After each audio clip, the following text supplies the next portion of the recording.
Hello.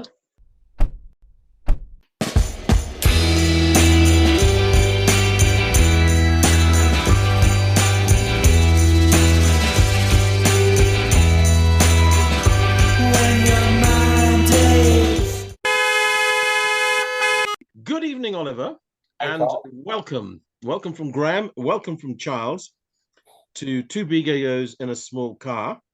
And it's a joy to have you on, Oliver. Right. Oliver Jones, for those who don't know Oliver, they should know Oliver, co-founded the Deershed Festival with his wife, Kate, in North Yorkshire in 2010 and is about to enter its 13th year, attracting 10,000 people a year. And it's one of the great success stories and one of the great joys of the Yorkshire festival scene, the summer festival scene. And its impact is wider than just Yorkshire, it would be fair to say. If you could run a festival that would appeal both to the trendy, to the family, to the cutting edge, but also to have an eye to the commercial, seems to me, Oliver, that this is a festival that does all that. Yes. Well, it's nice of someone to notice. Yeah, yeah, what a very kind introduction. You always, no one ever seems to notice kind of what, because there used to be, and Graham will remember, that a lot of festivals when we started out that have all just gone, it's like boutique Exactly. small festivals and like Yeah. a real profit.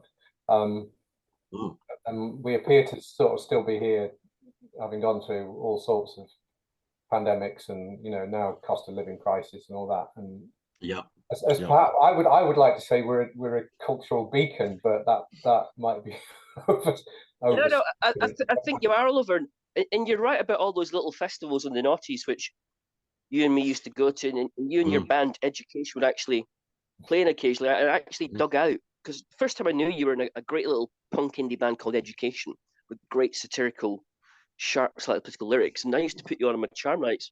It was a great band, and then suddenly out the blue, about 2010, I found out you were starting a festival at Ballsby Park in Topcliffe, not that far from Thirsk. And I went up there to see the first one about the same time I was doing the Finch Festival. And at the time I thought, it's a beautiful setting, but it's a bit ambitious, and what's going to happen with this? And I think the first one was about 1,000 people. Was it 2,000? 2,000 first one. Yeah. And but at the time I still thought, well, this has a lineage with all those small festivals you mentioned. But the way you've progressed that since 2010, it's completely outgrown and outshone all those great little festivals to become something which is such high quality and so brilliantly organized. It's just absolutely world class. And I think your life would be easier though if you're in the south with more people with more money.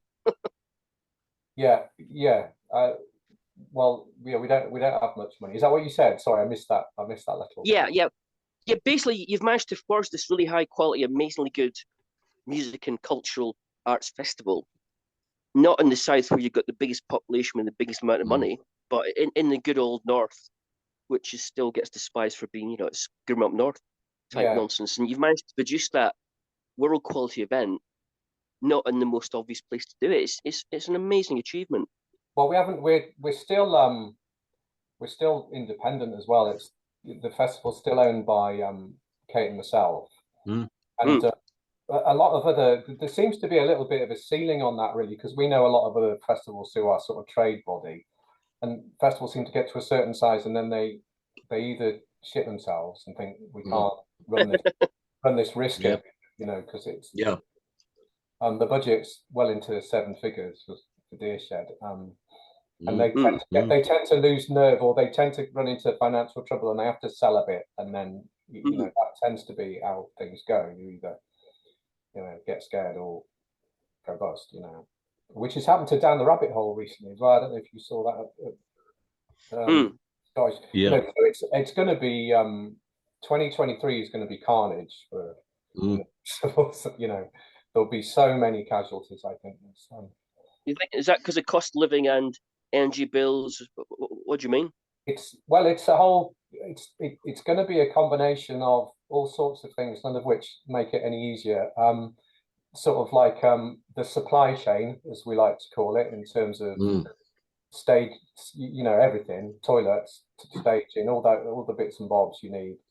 But I think cost of living has changed people's buying habits, so that people are our kind of like normal curve of when we sell tickets, we just don't know anymore, because we haven't, COVID has changed that as well. So people are buying later, which is a pattern of behavior from COVID a little bit, but they're also thinking, if you've got enough money to have a summer holiday and a festival, and all of a sudden your gas was going up £2,000 or whatever, it's like, well, you're going to choose one. So it's not, despite your kind words, we're not out of the woods really. Well, I remember from previous stories of festivals crashing and burning. The danger sign is when tickets are sold mainly late, because then you've got the terrible prospect of, do I go ahead with something with all the costs involved, even though the ticket money's not coming in, or do I cut my losses and halt it now? And I've read that in the past about many events that have gone bust. It's the problem about late ticket sales are terrible for big events. You need to know you've got the money. Yeah. Did we get to a point, do you think, where maybe there were too many festivals? And you could argue you can't have too many, but there was a stage when actually I think it was pretty well impossible for anyone to go to them all because there were so many. Obviously, conditions with COVID and subsequently now what's happening would streamline and bring victims. But I do wonder whether there would have been a fallback in the number of festivals anyway, Oliver. Yeah, quite possibly, really. Yeah, there was a big explosion, and then it got to a point when, certainly anyone now trying to start something, they'd be you have to be, you can't be risk averse to start one anyway, but to start without any backing, like going back to that first year. So in our first year we got 2,000 people. Well, I would have no confidence about starting a new event and getting 2,000 people now. I think almost impossible. But festivals take a while to die. They don't just die straight away. If you have a bad one and you sell early bird tickets for the following year, you can cash flow a festival. You know what I mean? And it can take a little while. So I still think there's a bit of a latency to it. But no, it's a terrible. No, it's no different from any other business in this country, that any sort of hospitality business, which is, I was trying to remember. Graham, please. It seems to me that the problem is that the British economy has changed in a way which favours big things with big backers and a secure situation. So, the ideal thing in both arts and culture and economy is, risk takers and entrepreneurs and people with vision. And all the circumstances seem to pertain against that sort of person now. It's becoming really hard to be independent. Yeah, and Live Nation are running away with it now, sort of without when the eye's been off them.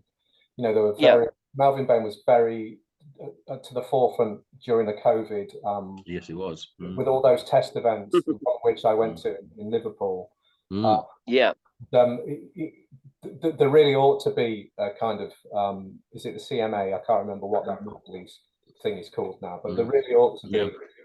And I think long term it's the biggest threat. And within our trade association, I'm about the only one who sort of is battling on that this should be on the agenda, because everybody thinks it's not an issue, but it's increasingly an issue. And they now have got such a long list of festivals, and it affected us weirdly that Camp Festival, which is now owned by Live Nation, stole all of our really good tent suppliers. It's not affecting us because we can't book, Elbow or whatever. It's annoying in a way that doesn't seem quite as dramatic in terms of exclusivity. And I think if we were any bigger, we'd be painful. So it's not that the bands, because your list of bands you've had over the years, Goldfrapp, Gaz Coombs, James, Richard Hawley, John Grant, Kay Tempest, Yardak, Dry Cleaning, Nadine Shah, Self-Esteem, Anna Calvi, Wedding Present, etc., etc. It's a prime list of great indie alternative acts. Are you saying it's not a problem getting the acts now as an independent? It's more a problem getting the infrastructure? Well, I just think I think it's a thing that the exclusivity thing there's just some bands we can't have because they'll sign a touring deal with Live Nation, and then which will tie them into like a tour of the UK and Europe or whatever, and to play 4 or 5 Live Nation festivals the following season or whatever it is. But this consolidation, I guess my point is that how long can you remain an independent entity before it because it's really stressful. The number of times I've been on the edge over the years in terms of either be it over the festival weekend or in the run up. It's horrific. It's horrific. But how early, Oliver, now do you put a bill together for the festival in principle? Well, we've done it quite early this year. Kate, my wife, used to book it, so she booked it for about 10 years, and then we felt that we had run through a list of all the bands that we'd have ever wanted to play, apart from PJ Harvey, who we wouldn't be able to afford. We wouldn't play it anyway. And so, we announced sort of end of November, I think, this year, pretty much the complete music lineup, which is early. Everybody was trying to get, there was a Scrabble for earlier this year. There was a Scrabble for everything, like a Scrabble for main stages, big tops, and bands as well. And now we have a guy called Matt Cooper, who is dry cleaning's agent and an agent for who's booking it. So we've kind of, and he's like early 30s. So we've over the years you let go of various things, and it's weird that we've let go of the booking. I mean, it's in consultation, and it's all the sort of things that we would. It's not far from what we would have booked, but it's but it's a 3-day festival, and it's literature and science and arts and comedy and music. And as someone who only organised the Fringe for Harrogate Festival and organised charm gigs and charm events, all of which are way smaller than what you do every single year with Deershed, that used to cost me so much heartache, so much time, so much tension, because organisation always involves more things than you ever think every time you start doing it. So I can't believe you've actually done it for 12 years, going into your 13th year. It's just a huge amount of work. Does it get easier? No. I knew you were going to say that. We've had a few terrible, like there were a few, like when it goes well, you don't remember them. So I couldn't tell you what Deershed said. I had no idea, but I could tell you that number 5, when we ran our own water system from a borehole in the park, which was all legit and all signed off by Harrogate Council, but we got a terrible set of lab results on the Thursday. Oh no! And it was absolutely scorching. It was the hottest weekend, and so it was just so that 5 was bad and 10 was bad. Not 10, 12. What was the last one? 12. Yeah, because 12, we had, it was really good front of house, and I don't know you'd have noticed, but loads of site changes and loads of staff following COVID. We had to get rid of a load of stuff. So it doesn't get any easier, and of course you get more old and less able to deal with it, and more jaded, and Well, Oliver, none of this comes across because when you're there, it's like paradise on earth. It's the most civilized festival I've ever been to in my life. It's the sort of place that the bands seem to like playing because they know that if they bring in their children, it's a great place to be, and it's a really safe place to be. And you'll see like Gaz Coombs just queuing for a drink in the bar, like it was nothing just unusual about that. And it might just combine that complete high quality civilization with a great lineup, and the gigs themselves are rock and roll, but the atmosphere is very, very family. It's quite a hard thing to pull off, but you certainly pull it off. That's true. I don't think what's the weird thing is that I'm not sure how valued that is in terms of we always when we started out, we always just were worried that there wasn't enough people who would get it and understand it in the north of England, and that's I'm still not sure whether Whether A couple of things, Oliver. Just remind our listeners how it came about that it was Baldersby Park, how that came about, and then, if I may, just ask you to pick out maybe acts that you've been thrilled have played at Deershed over the years. So a couple of questions there. Yeah. Kate and me have always worked in the music industry. I used to be a recording engineer going back to when I in my 20s, and she's always worked in publishing and record companies and music management mostly. Excuse me. And we moved back up to the family farm from London. Had children, and the park obviously lends itself to it's it's not the best festival site, but it's perfectly adequate, pretty nice festival yes site. exactly. So it was sort of like, and we just as Graham might remember, we'd never promoted anything before, and we used to do these little shows in Thirsk at the courthouse, which were called yes, in the dock, and we had all manner of folks come through that. They were only like 60, 70, but they got us into that way of thinking about how do you sell tickets, and you had James Yorkston once, and you had Father John Misty when he was still JJ Tillman. I remember. Right, yeah, that was I remember that being, well, it was the one that sold out the quickest, and the one that I think made me feel most uncomfortable all the way through, because it was so intense, unbearable really as a promoter to watch it. But so we started small. We had the budget for the first one was, we thought it would cost 40 grand and it cost 80. It was a terrible miscalculation. But I'm trying to think I think the band that I was most still is my favorite is School of Seven Bells, who we had in year 3, and how we managed it I don't know, because they at the time they were sort of one of the hippest bands in the world, really.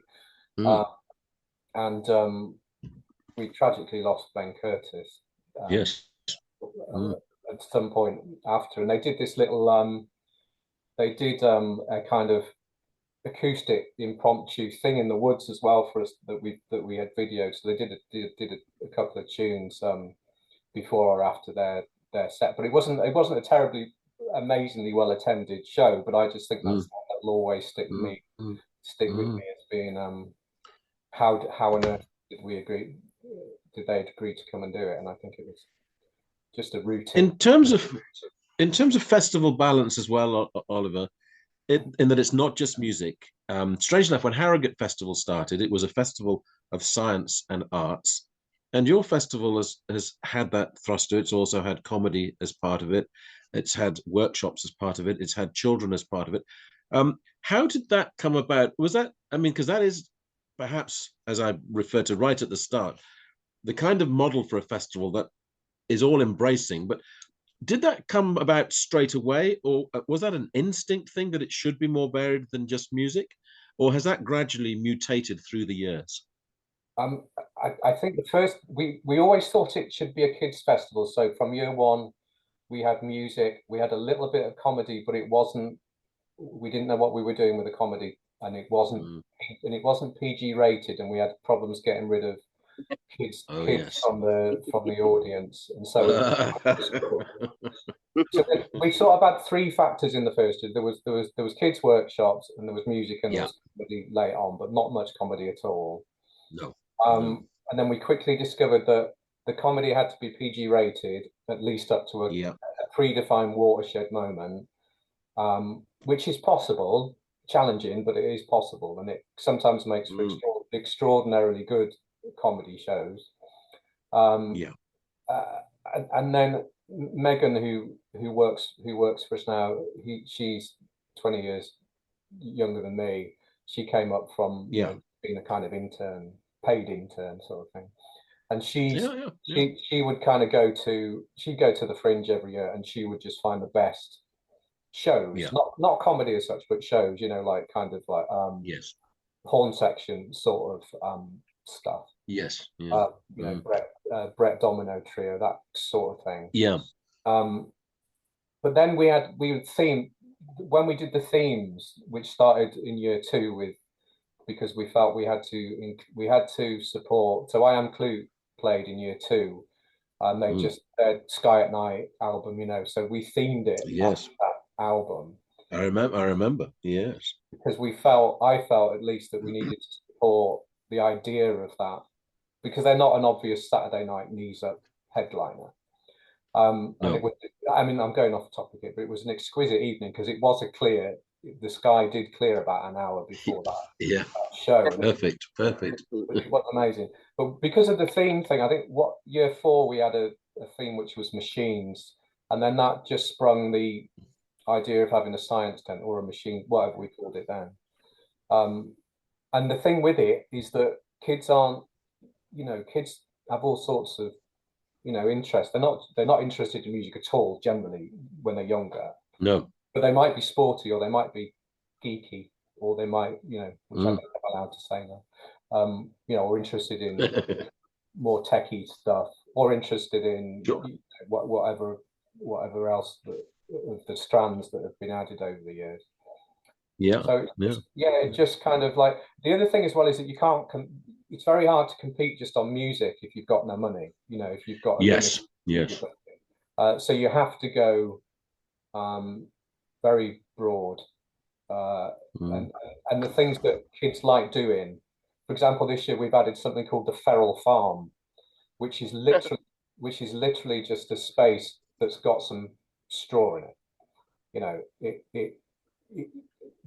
over COVID we did these base camp things, and I just stood there. I remember.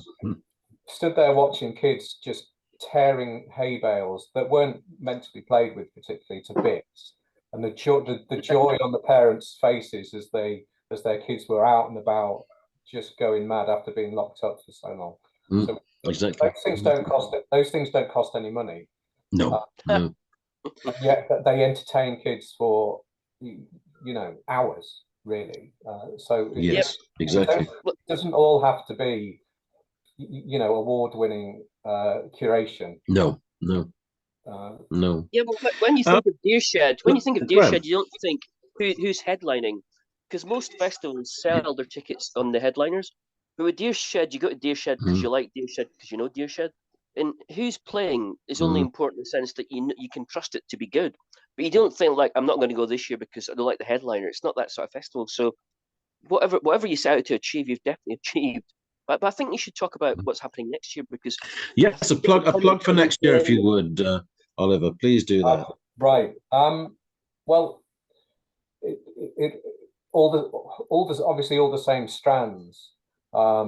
You know, and all we've announced at the moment is the music. So I guess that's all I can kind of talk about in terms of like any big plans. We've had a lot of stuff that's been going on behind the scenes this time. So I've not really thought. I curate the science tent, so I've not really thought long and hard about that yet. We've got a new website coming, which I've been, you know, looking around with, which I'm hoping will be launched tomorrow, which is quite exciting and quite a dramatic change from what we've had before. Tomorrow being the 19th of the 12th. Yeah. Yeah, hopefully. Anyway, you see, you're the scientist amongst you. You may know something the rest of us don't. Armageddon is on its way. Also, this podcast will be out in a few days anyway, so by the time this podcast is out, the website will probably be done. It should. That's the reason I'm which. So Graham is pointing out that headliners aren't necessarily, you know, vital to coming, but nevertheless, who are the headliners this year? No, they are always good. Yeah, well, we on the Saturday night we've got a kind of old favourite, which is Public Service Broadcasting, who have played, who've never headlined Deershed before, but they have played before. And the thing about that, which will be good, is that it's at night. You know, it's post 9:30. That show really works when it's because it's all the big screens and it's all the AV. Exactly. Yeah, they're amazing live at night time. Yeah. And then on the Friday we've got The Comet Is Coming, which I think will be great as well. because they are quite a great festival band, whilst being obviously they're a little bit jazzy, but they're quite intense and they're quite, you know, they dig in quite a lot. That saxophone really sort of like quite a soulful. So that they're quite modern for a jazz band. They seem to touch into like a bit of rave culture, a bit of electronica, and a bit of reggae. That they're very off now. So that's that I'm looking forward to. Now Sunday is a band who you'll know more about than me, Graham, is the Delgados, who are who are reformed after a long time. And we've had Emma Pollock before, as a solo artist. So I need to do some homework on them, but I think that's kind of well, I'm assured that will go down well. Again, this is because we've let go of the booking. Do you know what I mean? This is what's a bit. I can't. They're a class act to the Delgados. Very good. Yeah. So that's and then the kind of trying to think who's on the undercard. I saw there's a band called almost right to the bottom of the lineup, and it's the Warrington and Runcorn Town Development Plan or something like that. It's a really I can't quite remember. It's a really hard band name to and it's one guy whose name who I don't know either, and we've seen him before, and it's kind of like a Blade Runner style Vangelis soundtrack over original footage of the meetings that were held and the public conversations that were held around the Warrington and Runcorn. Wow. That sounds brilliant. It's an astonishing juxtaposition because it does sound like that. It does sound like Blade Runner, and you've just got all these quite stark minimalist. I suspect, Oliver, that guy is never going to end up in Live Nation. No, he was. He was. We've paid him a very modest amount of money to come, considering how captivating his stories. There's loads of other stuff. There's a band called Groves from Bristol who are amazing. There is. I haven't got the list. I haven't got the list in front of me here. Don't worry about it. Even the five that you've mentioned have tantalised us, and public service broadcasting they're always a thrill. I'm assuming probably they will have a new album out in time for that. I would have thought. Chances are, maybe. I'm not sure about that, whether they have or not, whether they're in cycle or out of cycle. But they were kind of early bird tickets. Have early bird ticket sales gone yet, Oliver? Yeah, we're working our way up. We're working our way up the tiers. Slowly but surely. But we are kind of like, we have got about 3 budgets on the go. We've got a kind of full capacity budget, a 10,000 budget, and we've got, we are very conscious about what we don't want to do is just think that this curve is going to just take off, when we get to the spring. So we are planning for all sorts of different scenarios. Yeah. And it's to do with how things are selling. It's not just we're selling better than most, but when you talk to other festival organisers, there is not a lot of confidence at the moment. So we're kind of thinking, right, well, how can we've got these various budgets based on the quality being the same, as I hope you would all come to expect, but just let's not lose it at this point, So I'd like to think that's why we're still here, that we'll make these decisions about, right, let's cut it without because there's a lot of fat. Traditionally, there's been a lot of fat on Deershed. There's been like almost too many. You'd have people coming away saying, right, well, I missed that, and I missed that, and that can be just. It's a nice criticism to have. That there's too much going on, but it's got to be better that way around than not enough, hasn't it? I mean, has to. Absolutely, So it sounds to me that for a supposedly small festival, it's actually a huge enterprise, and that what you see in the surface is this glorious, great time everybody has, and then below the surface, you revealed there's actually a huge amount of hard work and quite a lot of worry and risk. So you've revealed quite a lot tonight about the art of making a fantastic independent festival. I'm still in huge admiration, Oliver. Huge. Well, in all seriousness, it will kill me one day. Yeah. So you can't be the swan on the surface paddling away underneath frantically forever. It'll be the dying swan at some point. What a terrible thought, Oliver. I think so. I would rather go doing that than anything else. You know what I mean? So, fair point. One thing's for Graham, sure, if you'd like Oliver to do a summary takes for us us very seriously. What's that? If you'd like to do the summary for us, and I think what Oliver's just said. Any man who thinks that his great project, which has been a huge success and pleases thousands of people, is gonna kill him. Anybody says that as a man who's committed to his cause. So hats off to Oliver. Amazing performance. Do you want on a point to finish? Do you want my secret story about? Yes. About yes. So one year I was early on. I told this story to Stuart Lee, who came to the festival this year. I thought I had to go quite deep, quite early with him in order to secure his so he didn't think I was an idiot, sort of guy. Yeah. Very. You have to sort of. Yeah, well, that's what I thought. I have to invest.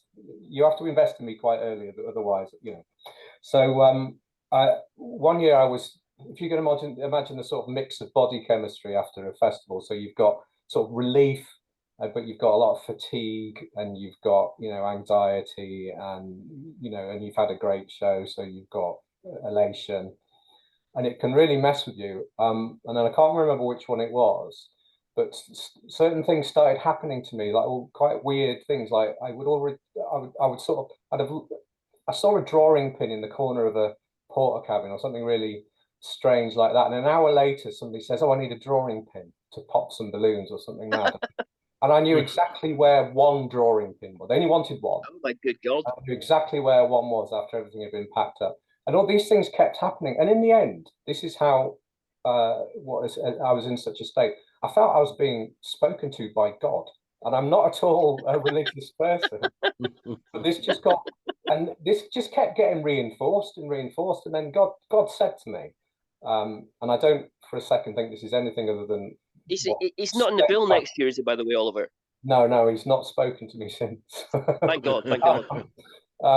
Was that and he said to me, you have to keep doing this.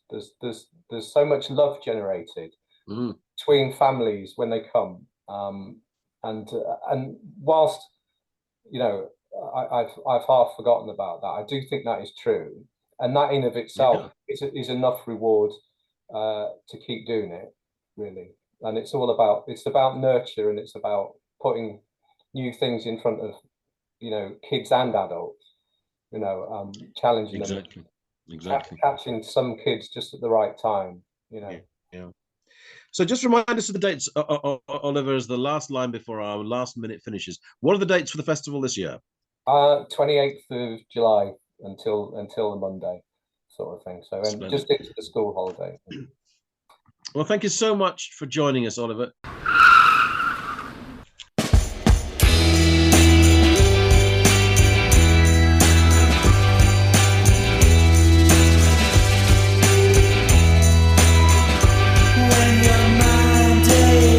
You've been listening to the podcast Two Big Egos in a Small Car. Your hosts were Graham Chalmers and Charles Hutchinson. This was a Baltic sub-production.